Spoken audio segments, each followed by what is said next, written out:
number 1 has got 4 medium-size hive boxes on it. The 4th box is the one that I intended to collect honey in.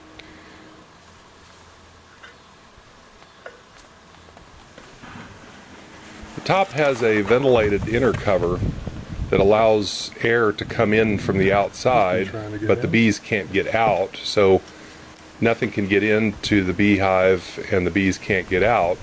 But occasionally I do get spiders and wasps and things like that up in the top portion of that, and they try to get in, they smell the honey, but they can't get through the screen either. So open it up, check the small beetle hive traps. There are a few beetles in them, so remove those. And now I want to take a look, and again, this is the 4th box, and I don't really expect it to have a whole lot in it. This year the bees had to go quite a distance to forage for nectar among the weeds of the fields around and the nectar and pollen that might be in the trees, so I wasn't really expecting to find a whole lot of honey in here this year. Comb, nothing on the backside. So I did figure I would have a little bit of honey in here. Frame number 9. So looking at the outer frames on the left and right, again the bees are kind of leaving those as insulating barriers against the heat, and those will be the last ones that they fill. Alright, it's got nothing on it except a little bit of burr at the bottom. So that's number 9 there. And number 8, similarly, completely empty. So we're going to put that over here.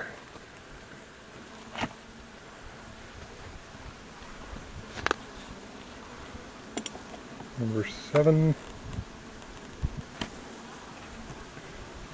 empty on this side, a little bit of comb starting over there, basically not enough to really do much with. We can't extract honey from any of the hive frames that I've pulled out thus far. Now here we're getting to one that has got some actual capped honey, even though it's just a small portion of the frame. The cap on it indicates that the honey is cured to the proper moisture content and it's ready to be used for storage later for honey. And then as we work our way toward the center, the honey is more and more fully developed. So we've got one frame there that one side of it has got quite a bit of honey on it.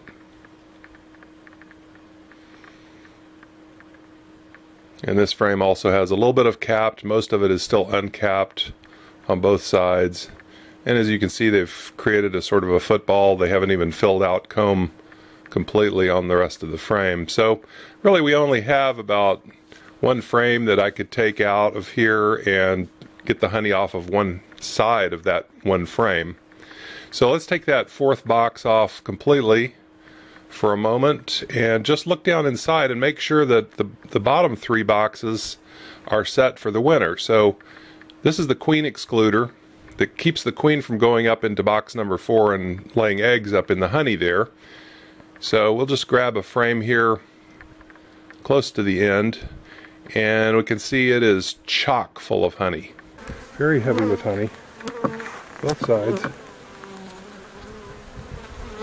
8 looks the same. 10 also. On this side, loaded with honey, 100% honey. So these are their honey stores for the winter that we're going to leave them.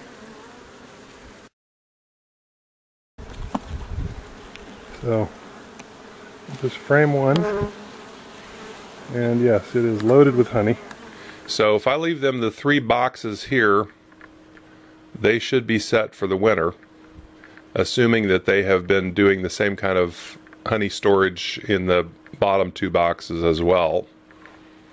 So I think what I'm going to do is just take that one frame of honey, take it home, and extract just that one side. So I brushed all the bees off, put it in a container, and brought it home.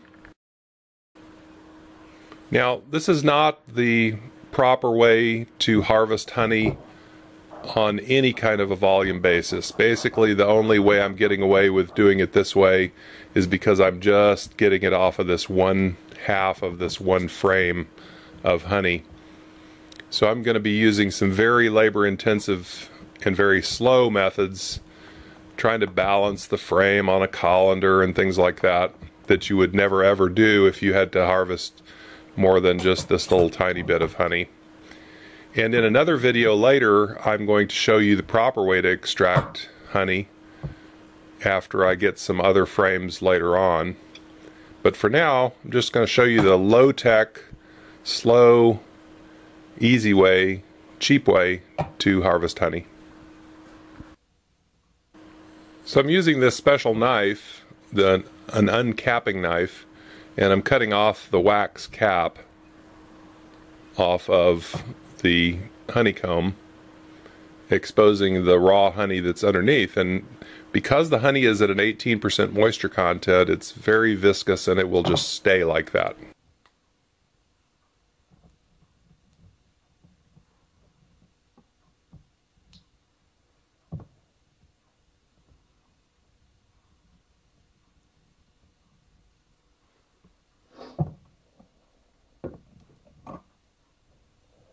So we've cut the cappings off of everything on this side now, and normally this is the point at which we would put the entire frame into a centrifuge and sling all this honey out. As you can see, the honey is just barely running out. So because we're not using a centrifuge, but rather going to use a colander to just crush all of this honey out of the wax comb, we are going to take a different approach now. So what we're going to do now is we're going to basically scrape all of the honey into this colander by digging all the way down to the bottom, all the way down to the plastic.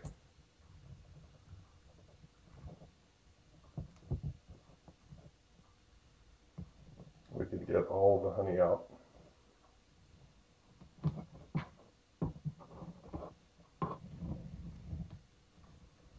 Now you wouldn't want to do this with all of the hives and all of the frames, because you're basically tearing up all of the nice work that the bees have done to create this comb, and they will have to rebuild all the comb next season in order to store honey in it again.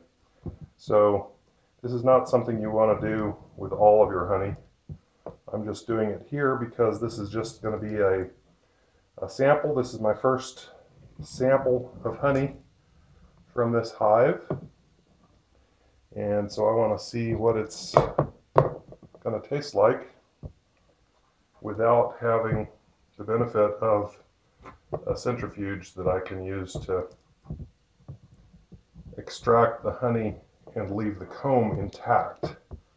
So my only option here is to actually destroy the comb in order to get the honey out. That's something you'd want to do on a large scale. It takes the bees quite a bit of energy to build this much comb, and you normally don't want to have all of that effort required over and over every year.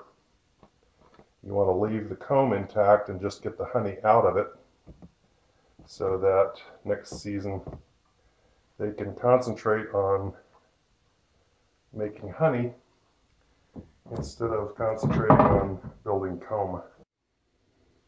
So now we've got a colander full of wax and honey, and I'm now going to crush that wax into the colander and basically squeeze all the honey out of it. Have it all run down into that bowl.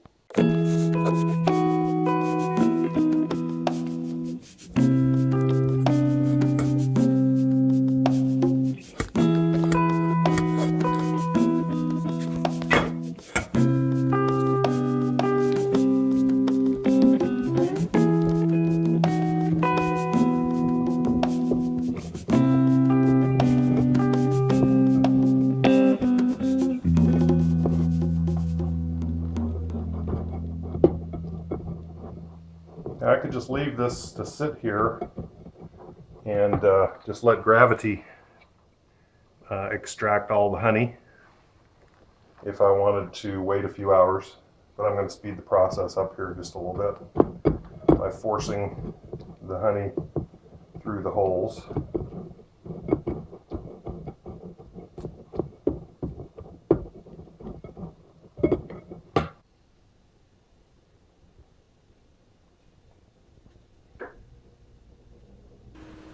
So after collecting all of the honey into a glass bowl, I then poured that glass bowl through a 600 micron filter and into a white bucket that's made of food grade plastic that's designed for honey harvesting. And then I mashed all of that through the filter, and you can see it's collected in the bottom of the bucket. And then I've got a honey valve on the side of the bucket that will allow me to fill individual bottles. And because this is just one frame, one half of one frame actually of honey that I've collected, I'm just going to be giving most of this away to friends, and so I'm going to be filling it into little tiny 2-ounce bears to give away. And I got about 14 bears finally out of it. I extracted a little bit more out of this after this video was shot. Now for next spring and summer, I've got a whole different plan. I have planted 6 acres of clover, 4 acres of crimson clover, and 2 acres of yellow sweet clover. And you'll be able to see my exploits in planting clover. And I should have a nice honey crop next year.